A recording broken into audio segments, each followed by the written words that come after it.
जीवनको रोटी। जीवनको रोटी।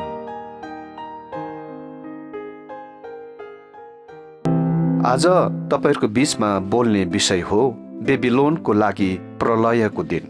बाइबलले मण्डली बाहिरका धर्महरूको संयोजनको बारेमा भविष्यवाणी गरेको छ। प्रकाश 13 अध्याय अनुसार जनावरले दिएको उर्दी अनुसार अन्तको समयमा सबै संसारिक धर्महरू एकजुट भई संयोजन हुनेछन्। सबै धर्महरूको मिलन हुनेछ। अब संसार यही उर्दीको लागि तयारी भइरहेको छ। यद्यपि सबै मण्डलीका मानिसहरू के भइरहेको छ भनी सतर्क रहन आवश्यक छ। यहाँ एउटा गम्भीर सत्य छ। हामी सबैले प्रलयको दिन, अन्तिम इन्साफको दिनको सामना गर्नुपर्नेछ। आज धेरैजना डुबान लागेको जहाजमा यात्रा गरिरहेका छन्, जुन टाइटानिक जहाजसँग मेल खान्छ। मानिसहरूले गलत कुरामा विश्वास गरेका थिए कि यो जहाज डुब्न सक्दैन भन्ने विश्वास गरेका थिए। नतिजा स्वरूप तिनीहरू 1912 मा टाइटानिक जहाज दुर्घटनामा पर्यो। सबै मानिसहरूले आफ्नो जीवन पानीको चिहानमा बनाए। म भन्छु आज पनि धेरै दर्शनहरू र दर्शीहरूको अवस्था यस्तै छ। जति दुष्ट मानिसहरू हुन्छन् तिनीहरू सजिलैसँग प्रलयको दिनको निम्ति नजिकिरहेका हुन्छन्। त्यो दिनको निश्चयता परमेश्वरको भित्ते पात्रमा चिन्ह लगाइएको छ। यो कुरालाई नबिर्सौँ। हाम्रो लागि परमेश्वरको वचन खोजी गर्नु महत्त्वपूर्ण छ। हामीले गर्न सक्ने र सिक्न सक्ने कुरा सबै सिक्न आवश्यक छ। सबै मानिसहरूको लागि न्यायको अन्तिम दिन आउँदैछ।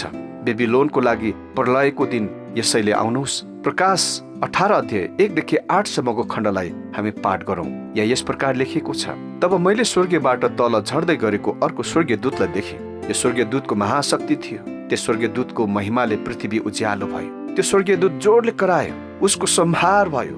बेबिलोन महानगर संहार भयो। ऊ अशुद्ध आत्माको वासस्थान बनियो। ऊ हरेक दूषित आत्मा बस्ने स्थान बनियो। ऊ सबै किसिमका अस्वच्छ पंक्षीहरू बस्ने नगर बनियो। ऊ हरेक अस्वच्छ औ घृणित पशुहरूको नगर बनियो। पृथ्वीका समस्त राष्ट्रले उसको व्यभिचारको अनि परमेश्वरको प्रकोपको दाग रस पिएका छन्। पृथ्वीका राजाहरूले उसित व्यभिचारी पाप गरेका छन् अनि संसारका व्यापारीहरू उसको भोग विलासको सम्पत्तिबाट धनी बनेका छन्। त्यसपछि मैले स्वर्गीयबाट अर्को आवाज यसो भन्दै गरेको सुने, मेरा मानिसहरू त्यस नगरबाट बाहिर निस्क, जसद्वारा तिमी उसको पापमा सहभागी हुने छैनौ। तब ऊ माथि थोपरिएको कुनै पनि कष्ट तिमीहरूले भोग्ने छैनौ। त्यो नगरको पाप आकाशसम्म थाक लागेको छ। त्यसले गरेको अपराध परमेश्वरले बिर्सनु भएको छैन। उसले जस्तो गरेकी थिइन् ठिक त्यही गर। यसले जति गरेको छ त्यसको दोबर उसलाई देऊ। उसले अरूलाई जस्तो दाखरस तयार पारेकी थिए त्यो भन्दा दोब्बर शक्ति भएको दाखरस तयार पार। त्यसले स्वयंलाई अधिक गौरव अनि वैभव थिए। उसलाई त्यतिकै यातना अनि उदासीपन देऊ। ऊ आफैले भन्छे, म सिंहासनमा बसेकी रानी हुँ, म विधवा होइन, मैले कहिले दुःख अनुभव गरिन। यसर्थ यी कष्टहरू ऊ माथि आउनेछ, मृत्यु, शोक अनि अनिकाल, किनभने परमप्रभु परमेश्वर शक्तिशाली हुनुहुन्छ, जसले न्याय गर्नुहुनेछ। यसर्थ तिनलाई आगोले नष्ट गरिनेछ।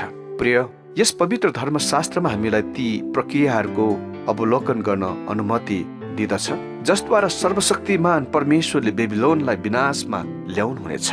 पहिलो प्रतिक्रिया, घोषणा पत्रलाई वितरण गर्नु।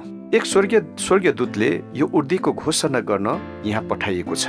उनी महान शक्ति र ठूलो महिमाको साथ आउँछन्। बेबिलोनको पतनको घोषणा गर्दै इथरका छालहरूमा ठूलो आवाज गुन्जिन्छ। महान बेबिलोन पतन भएको छ र त्यो शैतानहरूको वासस्थान भएको छ।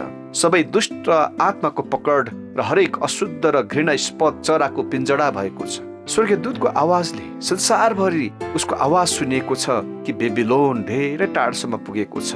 यो बेबिलोनको लागि प्रलयको दिन हो। कहिलेकाहीँ हामीमा यो कुरा आउन सक्छ कि किन परमेश्वरले यस्तो दिनको प्रलयलाई आफ्नो भित्ते पात्रमा अंकित गर्नुहुन्छ। कारण स्पष्ट रूपमा भनिएको छ कि किनकि सबै जातिहरूले त्यसको अशुद्ध काम वासनाको मध्य पिएका छन् र पृथ्वीको राजाहरूले त्यससँग व्यभिचार गरेका छन्। पृथ्वीका व्यापारीहरू त्यसको विलासिताको प्रभावले धनी भएका छन्। सबै राष्ट्रहरू, राजाहरू र व्यापारीहरूको केन्द्रीय प्रेरणा नै धन थियो। धनी हुनु, सञ्चय गर्नु, अझ बढी हुनुमा नै केन्द्रित थियो। सर्वशक्तिमानको पहिलो प्रक्रिया स्वर्गीय दूतले घोषणा गरे र दोस्रो प्रक्रिया न्यायको वर्णन गर्नु। बेबिलोन सहर उसको पापमा मोहित थियो। राजाहरूसँग राखेको उसको सम्बन्धलाई व्यभिचार भनिन्छ। तर स्वर्गीयबाट अर्को वचन आएको छ जसले आफूलाई उनको छायामा खोज्नेहरूलाई सम्बोधन गरेको थियो। त्यहाँ एउटा बोलावट छ र आवाज आयो, मेरा मानिसहरू उनको पन्जाबाट बाहिर आओ, त्यहाँ सधैँ परमेश्वरका जनहरू समाजको कपडामा यति जोडले बुनिनु पर्ने खतरा छ कि उनीहरूले समाजको पापहरूमा भाग लिन्छन्। स्वर्गबाट आएको आवाजले उनीहरूलाई यो चेतावनी दिन्छ कि उसको पापहरूमा सहभागी हुन नपाओस् भनेर सतर्क गरायो। उनीहरूमाथि खन्याएको कष्टहरू पनि भोग्नु पर्छ, नत्र यहाँ उल्लेखित उनको पापको आकारलाई याद गरौँ, किनकि उनको पाप स्वर्गीयसम्म पुगेको छ। यर्मिया 51 अध्याय 52 र 53ले युफ्रेटिस नदीको पुरानो बेबिलोनको बारेमा बताउँदछ। यसकारण समय आइरहेको छ जब म बाबेलका कुदिएका मूर्तिहरूलाई सजाइदिनेछु। हजुर, ती सारा देशभरि घाइतेहरू कराउनेछन्। यद्यपि बाबेल स्वर्गीयमा उचालिनेछ र आफ्नो सामर्थ्यको किल्लालाई बलियो पार्नेछ, तर मबाट लुटेका मानिसहरू तिनी कहाँ आउनेछन्, परमप्रभु भन्नुहुन्छ। अन्त्यको समयमा बेबिलोनले गरेको पापहरूलाई स्वर्गीयमा राखेको छ, तर परमेश्वरले उनको पापहरू सम्झनुहुन्छ। यर्मिया 51 अध्यायको 54 देखि 56 पदले भन्छ, बेबिलोनबाट बिलापको आवाज निस्किन्छ र बेबिलोनीहरूको देशबाट रुवाईको स्वर निस्कन्छ। ठूलो सर्वनाशको आवाज। परमप्रभुले बेबिलोनलाई सर्वनाश गर्नुहुनेछ। त्यसको ठूलो हल्लालाई उहाँले दमन गर्नुहुनेछ। त्यसका शत्रुहरूको छालहरू समुद्रका ठूला ठूला पानी चाहिँ गर्जनेछन्। उनीहरूका गर्जनको प्रतिध्वनि हुनेछ। सर्वनाश गर्ने बेबिलोनको विरुद्धमा आउनेछ। त्यसका योद्धाहरू पक्राउ गर्नेछन्। तिनीहरूका धनु टुक्रा टुक्रा पारिनेछ, किनकि परमप्रभु बदला लिने परमेश्वर हुनुहुन्छ। उहाँले पुरै प्रतिफल दिनुहुनेछ। परमप्रभुले बाबेललाई ध्वंस पार्नुभयो, उहाँको महान आवाजबाट नष्ट गर्नुभयो। जब उसको छालहरू ठूलो पानी जस्तै गजन्छ, तिनीहरूका आवाज तुरैको आवाज जस्तै सुनिन्छ, किनभने बाबेल ध्वंस पार्नेछ। बाबेल र उसका सिपाहीहरू समातिएका छन्। तिनीहरूका सबै धनु भाँचिएको छ। निसन्देह परमेश्वरले उनको न्यायको वर्णन यहाँ गर्नुभएको छ। अनि तेस्रो प्रक्रिया, सजायको घोषणा गर्नु। परमेश्वरले उसको सजाय दोबर बनाउनु हुनेछ। उसको काम अनुसार दोबर उसलाई सजाय पाउनेछ। यस गुणनलाई हेर्नुहोस्, यसलाई अझ अधिक विनाशकारी बनाउनुहोस्। उनले सबै पुरुषहरूलाई आफ्नो व्यभिचारको कचौरा पिलाउन लालायित गराएकी छिन्। परमेश्वरको क्रोधको कचौरा पिउन उनलाई 2 पल्ट दिएको छ। जसरी उनी विलासिता जीवन बिताउँछिन्, त्यसैले त्यसलाई सन्तुलनमा राख्न उनलाई पीडा र दुःख दिनुहुने पर्नेछ।